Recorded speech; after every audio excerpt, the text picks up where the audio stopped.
The camera showed Iya Adamu entering the room and placing the food on a table. Then, to their shock, she squatted over the food and then let out a loud fart. After farting in the food, Iya Adamu then took the food out of the room and served it to the customer.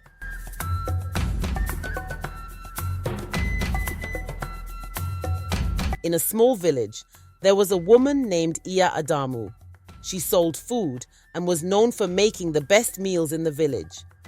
Every day, many people came to her shop to buy her food. Her shop was always full of people waiting in line. Iya Adamu's food was so tasty that no one could resist. People said her food had a special flavor that made it different from any other food in the village. Because of this, everyone wanted to eat her food. But there was something strange about how she served her meals. Whenever a customer ordered food, Iya Adamu would serve it on a plate.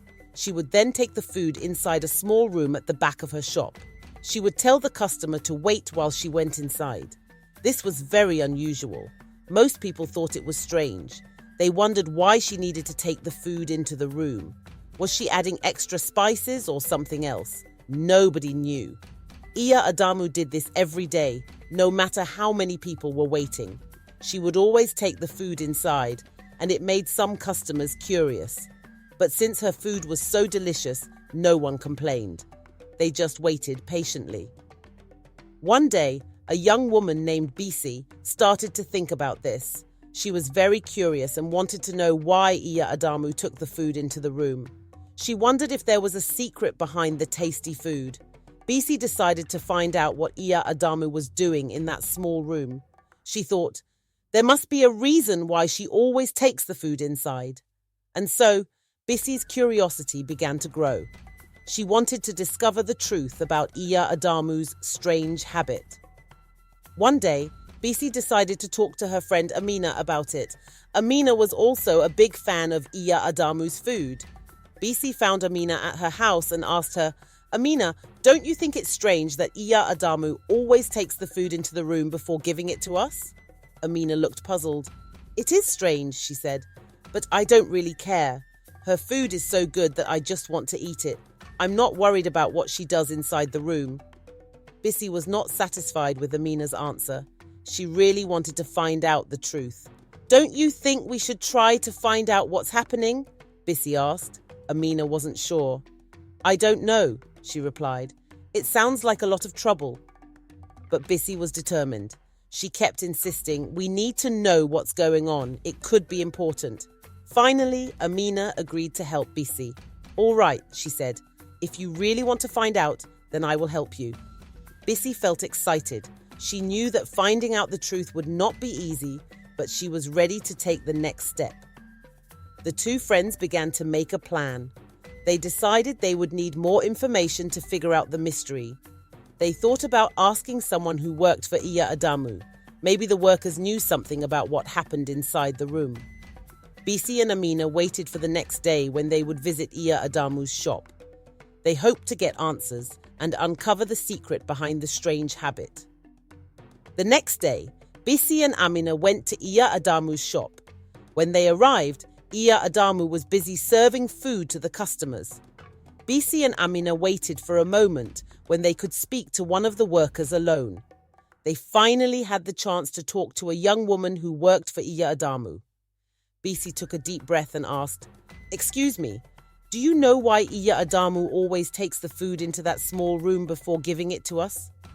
The worker looked a bit surprised. Oh, that's a good question, she said. I've wondered about that too. I don't really know why she does it. None of us know what happens in that room. Amina nodded. So, you don't have any idea what she does in there? The worker shook her head. No, we don't. We just serve the food and take it to her when it's time. She always tells us to leave the food with her so we can't see what she does. Bisi was disappointed but not ready to give up. Is there any way you could help us find out? She asked. We really want to know what's happening. The worker looked nervous. I don't think I can help with that, she said. I don't want to lose my job. I'm afraid of getting into trouble. Bisi understood the worker's concern but didn't want to give up. She thought for a moment and then offered, I'll give you 100 gold coins if you help us. We just need to place a small camera in the room where Iya Adamu takes the food. The worker looked hesitant. Are you sure? It sounds risky. Bisi assured her. It's important for us to know, and I promise you won't get into trouble. After some thinking, the worker agreed. All right, she said, I'll do it, but I'll need to set the camera up before Iya Adamu arrives. Bisi and Amina thanked her and waited for the next morning. They knew that the camera might give them the answers they needed. The worker promised to help them uncover the mystery. The next morning, Bisi and Amina waited eagerly for news from the worker. They hoped that the camera would reveal the truth about Iya Adamu's strange habit. They knew it was a big step, but they were determined to find out what was really happening. The worker arrived early at Iya Adamu's shop. She carefully hid the small camera in the room where Iya Adamu always took the food. She made sure the camera was placed in a spot where it would not be noticed. After setting up the camera, she left the shop before Iya Adamu arrived. Bisi and Amina were excited but anxious. They knew they had to wait for the end of the day to see the footage from the camera. They spent the day talking about what they might discover and imagining different possibilities. When the shop finally closed, Bisi and Amina met the worker again. The worker handed over the camera, looking nervous but relieved. I hope you find what you're looking for, she said. Bisi took the camera and thanked the worker. She promised to give her the 100 gold coins as agreed. The worker left, and Bisi and Amina went home to review the footage. Once they were at Bisi's house, they carefully connected the camera to a screen. The video started playing and they watched in silence, waiting to see what Iya Adamu did with the food. As they watched, they saw Iya Adamu start her usual routine. She served a plate of food to a customer and then took it into the small room. Bisi and Amina leaned closer to the screen, their hearts racing with curiosity. The camera showed Iya Adamu entering the room and placing the food on a table. Then, to their shock, she squatted over the food and then let out a loud fart. After farting in the food, Iya Adamu then took the food out of the room and served it to the customer. Bisi and Amina were horrified. They couldn't believe what they had just seen.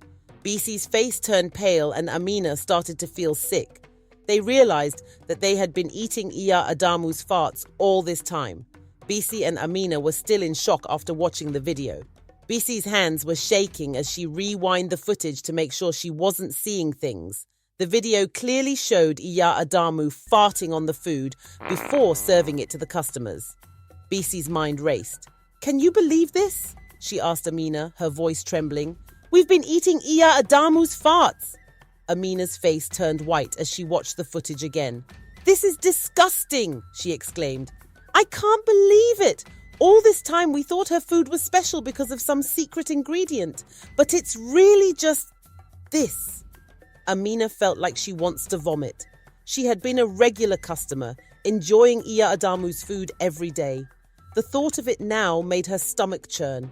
She started to feel sick and had to sit down.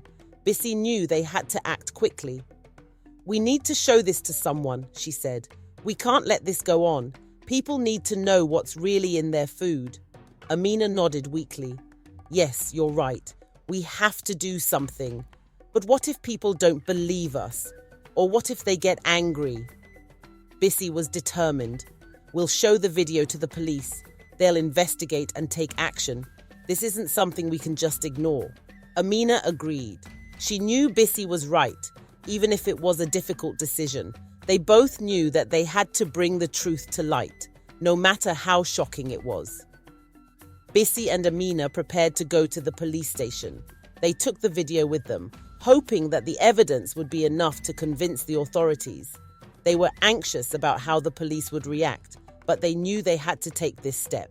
As they left Bisi's house, they both felt a mix of fear and determination. They were about to reveal a shocking truth that could change everything in their village. They hoped that their actions would lead to justice and protect others from unknowingly eating tainted food. The next morning, Bisi and Amina made their way to the police station. They felt nervous but knew they had to take action. The thought of Iya Adamu's strange and disgusting practice being uncovered in front of everyone made them uneasy. but they also knew it was the right thing to do. When they arrived at the police station, they asked to speak to an officer. They were led to a room where a policeman sat behind a desk. He looked at them with curiosity, wondering why they seemed so anxious. Bisi spoke first, her voice shaky but firm. "Officer, we have something very important to show you. It's about Iya Adamu, the woman who sells food in the village." The policeman raised an eyebrow. "Iya Adamu? She's well known around here. What's the problem?" Amina took out the camera and placed it on the table. "We think she's doing something very wrong. We recorded this video to find out what she does to the food before serving it." The officer looked confused but curious. He took the camera and connected it to a screen to play the video. Bisi and Amina watched nervously as the footage began to play. As the video showed Iya Adamu serving the food and taking it into the small room, the officer watched closely. But when the moment came where Iya Adamu squatted over the food and let out a loud fart, the officer's eyes widened in disbelief. He paused the video and looked at Bisi and Amina, shocked. "What? Is this? Are you telling me she's been doing this to everyone's food?" Bisi nodded. "Yes, officer, that's what we found out. She does this every time before she gives the food to her customers." Amina added, "We've been eating her food for so long without knowing. Now that we know the truth, we had to come to you." The officer leaned back in his chair, trying to process what he had just seen. "This is serious," he said. "If this is true, we have to take action immediately." He stood up and called for other officers to join him. They quickly prepared to head to Iya Adamu's shop and confront her. Bisi and Amina were relieved that the police believed them and were going to investigate. As the officers prepared to leave, the policeman turned to Bisi and Amina. "Thank you for bringing this to our attention. We'll handle it from here. You've done the right thing." With that, Bisi and Amina watched as the officers left the station, heading to Iya Adamu's shop. They felt a mix of relief and nervousness, knowing that the truth was about to be revealed to the whole village. What would happen next was uncertain, but they knew that justice was finally on the way. Later that day, Bisi and Amina nervously waited outside Iya Adamu's shop as the police officers arrived. The shop was busy as usual, with many customers lining up to buy the famous food. The officers approached the shop, and the sight of them made some people curious. They wondered why the police were there. Iya Adamu was behind the counter, smiling and serving food like any other day. When she saw the police walk in, her smile faded and she looked confused.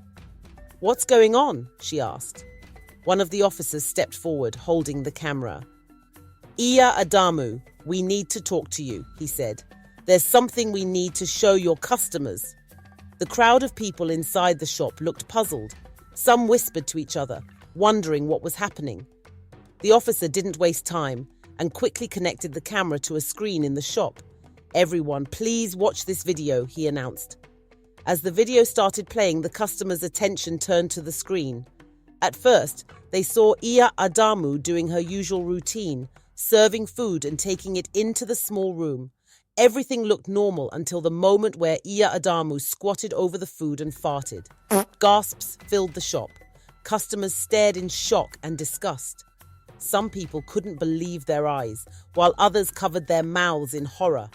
The video played over and over, showing what Iya Adamu had been doing all along. One customer, who had just finished eating, immediately ran outside and vomited. Others looked at their plates with disgust, pushing the food away from them. The realization that they had been eating tainted food for so long left everyone sickened and furious. Iya Adamu stood frozen in place, her face pale as the crowd turned their angry eyes toward her. "What is this?" shouted one man. "You've been feeding us this? How could you do this to us?" Another customer yelled, "We trusted you. We ate your food every day. How could you fart on it?" The police officers quickly stepped forward and placed handcuffs on Iya Adamu. "You're under arrest for contaminating food and putting the health of others at risk," the officer said firmly. Iya Adamu started crying and begging for mercy. "Please, I'm not a bad person," she pleaded. "I did it for my son, Adamu. He was very sick, and I had no choice." but the crowd wasn't interested in her excuses. They shouted in anger, some demanding that she be punished severely. Others began to leave the shop in disgust, vowing never to return. As the officers led Iya Adamu out of the shop, Bisi and Amina stood quietly in the background, watching the chaos unfold. They knew they had done the right thing, but they couldn't help feeling sorry for Iya Adamu. Still, justice had to be served. The news spread quickly through the village. Everyone soon learned about Iya Adamu's shocking secret, and her once popular shop became a place no one wanted to visit again. The village would never be the same after the truth was revealed. After Iya Adamu was taken to the police station, the officers sat her down for questioning. Her face was filled with worry and regret, but she knew there was no escaping the truth now. The video had exposed everything, and the entire village was against her. The police officer asked sternly, "Iya Adamu, why did you do this? You've been feeding people your food for years. Why would you add something so horrible to it?" Tears streamed down Iya Adamu's face as she began to explain. "It's not what you think. I never wanted to hurt anyone. I did it because of my son, Adamu," she said, her voice trembling. The officer raised an eyebrow. "What does your son have to do with this?" Iya Adamu sighed deeply, her shoulders slumped. "Adamu was very sick when he was a little boy. He would faint often, and the doctors told me he had only 1 week left to live. I was desperate. I took him to many hospitals, but no one could help him." She wiped her tears and continued. "Finally, someone told me to visit an old herbalist in a nearby village. The herbalist told me that the only way to save my son was to be cruel to others. I didn't understand at first. I begged him for another way, but he insisted that the only cure was to feed people my farts." The officer frowned in disbelief. "Your farts? How could that possibly cure your son?" Iya Adamu nodded, still crying. "That's what I asked too. But the herbalist gave me a drink and said that if I farted on people's food, they would enjoy it without knowing. And in return, my son's life would be saved. He promised that as long as I did this, my son would not die. I was scared," she continued, "but I couldn't bear the thought of losing my son. So I started the food business. The customers loved the food, and no one ever suspected what I was doing." The police officer was silent for a moment, then asked, "Why didn't you stop?" "Adamu has been healthy for years now." Iya Adamu shook her head. "I thought I had to keep doing it to keep him alive. I was afraid that if I stopped, he would get sick again. I didn't want to lose him." At that moment, Bisi and Amina, who had been called to the station as witnesses, walked in. They listened to Iya Adamu's confession and felt a mix of emotions: anger, confusion, and pity. Bisi stepped forward and asked, "So, you did all this because of the herbalist's advice? You could have told us the truth instead of making us eat something so horrible." Iya Adamu looked at her with tearful eyes. "I'm sorry, Bisi. I truly am. I didn't know what else to do. I thought I was saving my son, but now I see that I hurt so many people in the process." Amina, who had been silent, finally spoke. "But why didn't you tell anyone? Why did you keep it a secret for so long?" Iya Adamu explained. "The herbalist said that if anyone found out, the cure would stop working. That's why I hid it all these years. But now that the truth is out, maybe it's for the best. I can't go on like this anymore." The police officer sighed. "I understand that you were desperate, but what you did was still wrong. People trusted you, and you betrayed that trust. You'll have to face the consequences for your actions." Iya Adamu nodded sadly. She knew that there was no escaping the punishment. Her heart ached, not just for herself, but for her son and for all the people she had wronged. She would have to face justice, but at least she no longer had to carry the burden of her secret. The village would soon learn the full story, and while many would be angry, some might come to understand the pain and desperation that drove Iya Adamu to do what she did. Still, she knew there was no turning back now. After Iya Adamu's confession, The entire village was in shock. News spread quickly about why she had been farting on the food for so many years. People were disgusted, but as they heard more about her son's illness and the desperation that led her to the herbalist, some began to feel pity for her. At the police station, Iya Adamu awaited her sentence. The judge had to decide how to punish her, taking into account that while her actions were wrong, they came from a place of love and fear for her son's life. During the trial, many villagers showed up. Some were angry, while others were curious to hear her full story. The courtroom was filled with murmurs as Iya Adamu stood before the judge, her head lowered in shame. The judge began, "Iya Adamu, you committed a terrible act by contaminating food and deceiving the people of this village. However, we understand that you were in a difficult situation, trying to save your son's life. That does not excuse your actions, but we must take everything into account." He continued, "The punishment for such an act would normally be very severe. But given that no one was physically harmed and the fact that you acted out of desperation for your son, I have decided to show some leniency." The villagers listened closely as the judge announced the sentence. "Iya Adamu, you will serve 5 years in prison. This is to show that even desperation cannot justify harmful actions. However, your sentence is lighter because of your intent to save your child and the fact that you did not do this out of malice." As the sentence was read, Iya Adamu broke down in tears. She had feared a much harsher punishment, and while 5 years in prison was hard to bear, she understood that she needed to pay for what she had done. After the trial, Bisi and Amina were standing outside the courthouse, talking quietly. They had played a key role in uncovering the truth, and now the whole village knew the story behind Iya Adamu's actions. Amina, who had been so disgusted at first, now felt a little differently. "I can't believe all of this happened because she wanted to save her son. It's still wrong, but I feel sorry for her. What would any mother do if they thought their child was dying?" Bisi nodded, deep in thought. "Yeah, it's hard to think about, but I'm glad we found out the truth. At least now she won't have to live with that secret anymore, and maybe in time people will forgive her." Over the next few weeks, as Iya Adamu served her sentence, the village slowly began to heal.